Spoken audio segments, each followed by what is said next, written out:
नमस्कार। गायत्री विद्या मंदिर उच्च माध्यमिक विद्यालय सांचौर की ऑनलाइन क्लास में आपका स्वागत है। प्रिय विद्यार्थियों, आज हम कक्षा 12 विषय इतिहास में डलहौजी की व्यापक नीति या भारतीय राज्यों को हड़पने की नीति का अध्ययन है वो करेंगे। तो देखिए, अंग्रेज़ों ने 1757 में प्लासी के युद्ध के बाद 1856 तक एक एक करके भारत की सभी रियासतों व राज्यों को हड़पने का कार्य शुरू किया था। तत्कालीन गवर्नर जनरल लॉर्ड वेलेस्ली की सहायक संधि ने भारतीय राज्यों को पंगु बना दिया एवं उसके बाद जब डलहौजी गवर्नर बनकर आया तो उसने तो भारतीय राज्यों को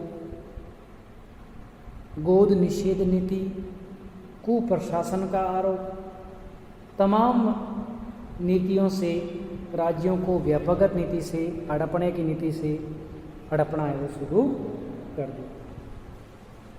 तो देखिए, डलहौजी द्वारा भारत में ब्रिटिश सार्वभौमिकता की स्थापना के लिए युद्ध के अतिरिक्त विभिन्न भारतीय राज्यों पर कुप्रशासन एवं भ्रष्टाचार के दोष के नाम पर तथा गोद निषेध द्वारा राज्यों को मिलाने के उपायों को व्यापक सिद्धांत का नाम दिया जा सकता है। तो इस तरह डलहौजी ने भारतीय राज्यों को हड़पने के लिए उन पर तरह तरह के आरोप लगाए और जिस आरोप से वे उसे हड़प सकते थे उस आरोप से हड़पना शुरू कर दिया। अब हम बात करते हैं गोद निषेध की।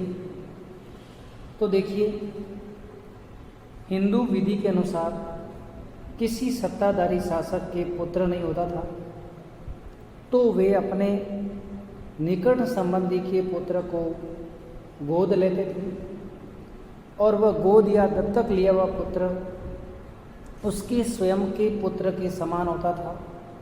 उसको स्वयं के पुत्र के समान अधिकार प्राप्त होते थे। ऐसा पहले हमारे हिंदू समाज में रिवाज प्रचलित था। शासक की मृत्यु पश्चात दत्तक पुत्र को वे सभी अधिकार प्राप्त होते थे जो एक वास्तविक पुत्र को होते थे।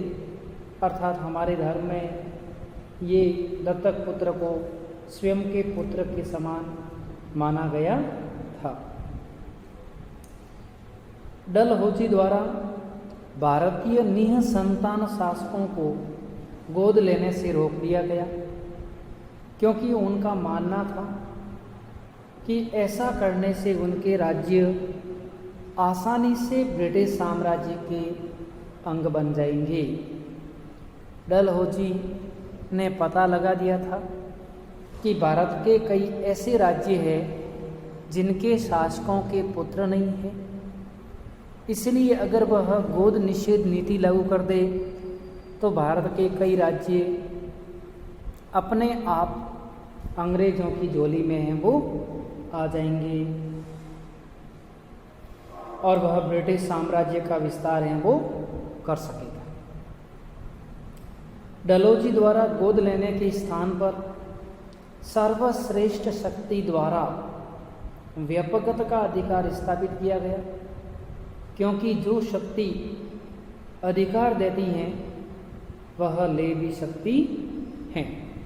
अर्थात उन्होंने व्यापक अधिकार स्थापित किया, हड़पने का अधिकार स्थापित किया और ऐसे नियम बनाए जिससे कई भारतीय राज्य अंग्रेजी साम्राज्य के अंग बन गए थे।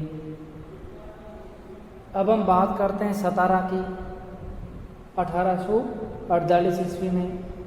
तो देखिए, व्यपगत सिद्धांत के अनुसार सतारा प्रथम राज्य था जिसका ब्रिटिश साम्राज्य में विलय किया गया था।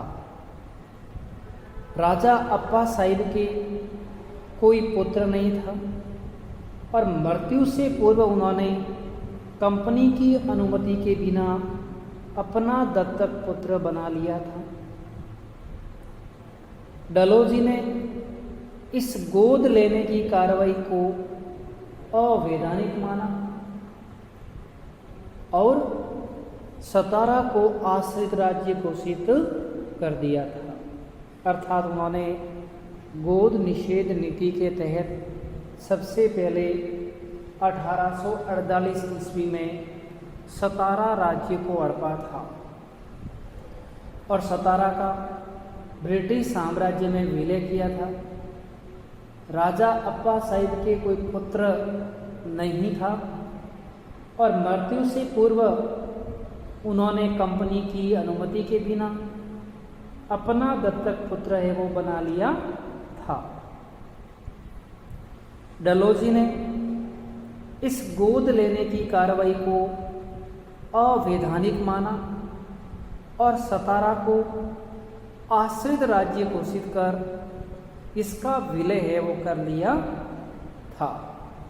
अर्थात डलहौजी ने इस गोद लेने की कार्रवाई को अवैधानिक माना और सतारा को आश्रित राज्य घोषित कर उसका विलय है वो कर लिया था।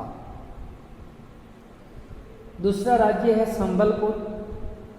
तो संबलपुर के राजा नारायण थे और राजा नारायण के कोई पुत्र नहीं था और न ही वे दत्तक पुत्र बना सके। और 1849 ईस्वी में संबलपुर के राजा नारायण की मृत्यु हुई। तो उनकी मृत्यु के पश्चात 1849 में संबलपुर ब्रिटिश साम्राज्य में विलीन हो गया। फिर है अगला झांसी राज्य। तो देखिए, लॉर्ड हेस्टिंग्स ने पेशवा की पराजय के बाद झांसी के राजा रामचंद्रन से संधि करके उससे उसके पुत्र और उत्तराधिकारियों को यह राज्य अधीनस्थ सेवाओं की शर्तों पर दे दिया।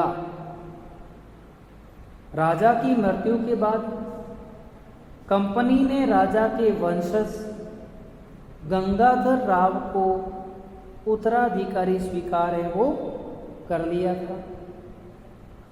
गंगाधर राव की मृत्यु के बाद रानी लक्ष्मीबाई ने दामोदर राव के पुत्र के दत्तक पुत्र दामोदर राव को दत्तक पुत्र के रूप में गोद ले लिया था और जिससे डलहौजी ने अस्वीकार कर झांसी को फरवरी 1854 ईस्वी में नागपुर को अंग्रेजी साम्राज्य में सम्मिलित कर दिया।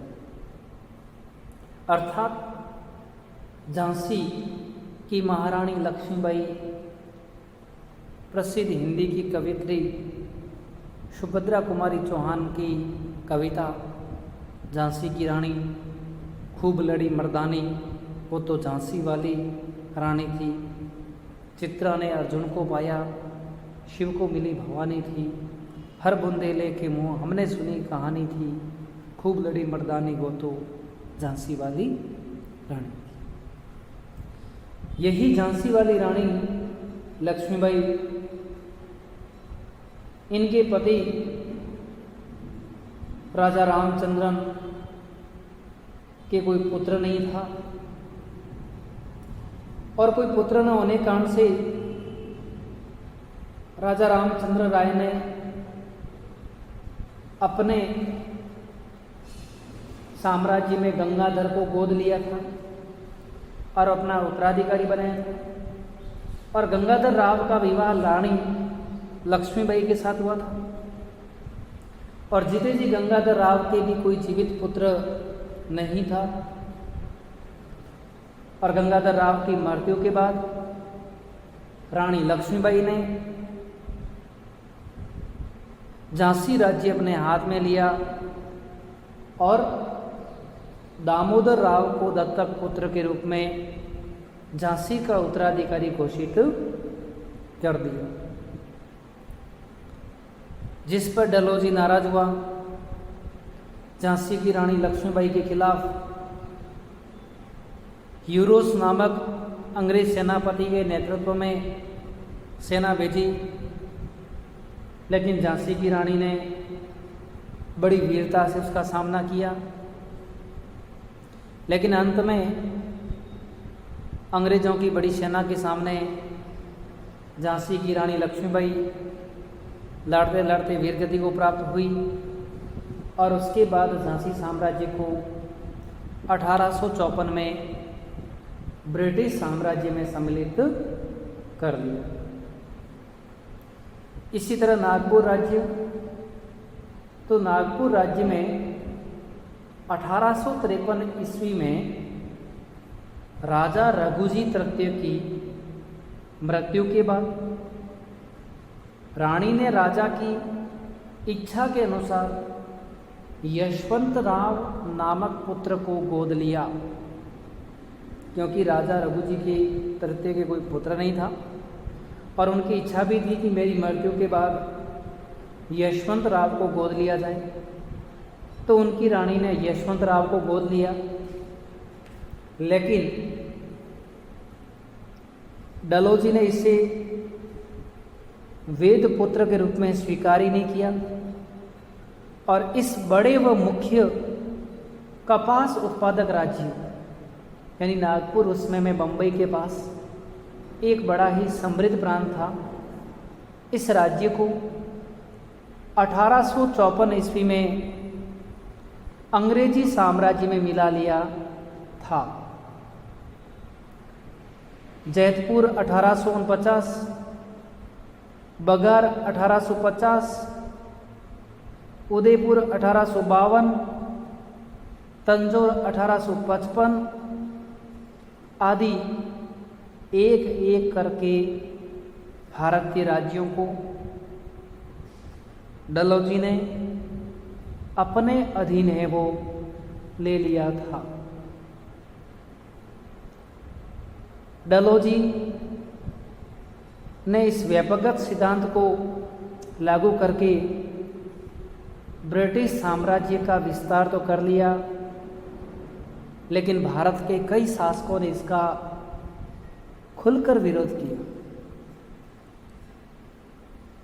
भारतीय शासकों में असंतोष की भावना उत्पन्न हुई और असंतोष इतना बढ़ गया कि जिसका तरोताज़ा रूप हमें 1857 की क्रांति के रूप में देखने को मिला। अब हम बात करते हैं इसी तरह से अवध। अवध का क्षेत्र उत्तर भारत के एक संपन्न क्षेत्र में माना जाता था और अंग्रेजों की शुरू से ही अवध को हड़पने की दिलचस्पी थी। तब लॉर्ड डलहौजी अवध को भी ब्रिटिश साम्राज्य में विलय करना चाहता था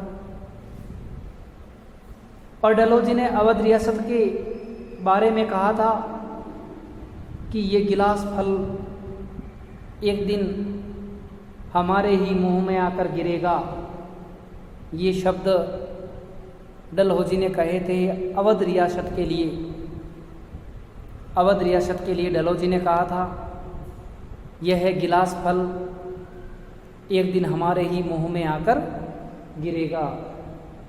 इससे स्पष्ट है कि वे ऐसी व्यूह रचना रच रहे थे जिससे ये राज्य भी कमज़ोर होकर अंग्रेज़ों की झोली में आ जाए।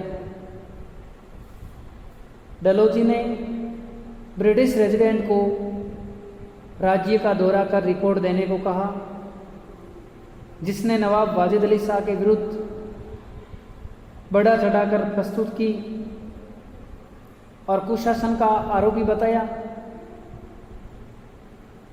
डलहौजी ने नवाब पर कुशासन व संधि भंग करने का आरोप लगाया।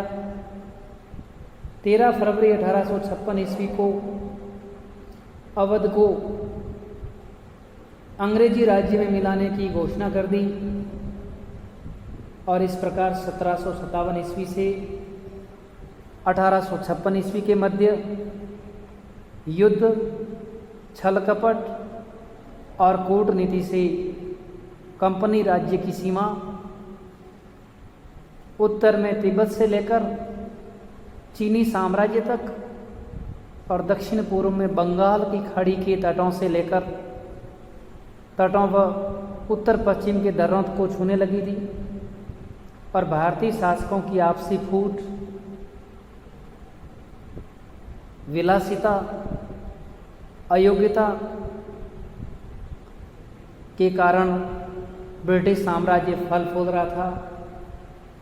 लेकिन अंग्रेजों के द्वारा भारतीय जनता पर किए गए अत्याचारों के कारण भारतीय आम जनता में राष्ट्रीयता की चेतना का विकास होने लगा और इसी का परिणाम हम 1857 की क्रांति के रूप में है वो देखते हैं। धन्यवाद।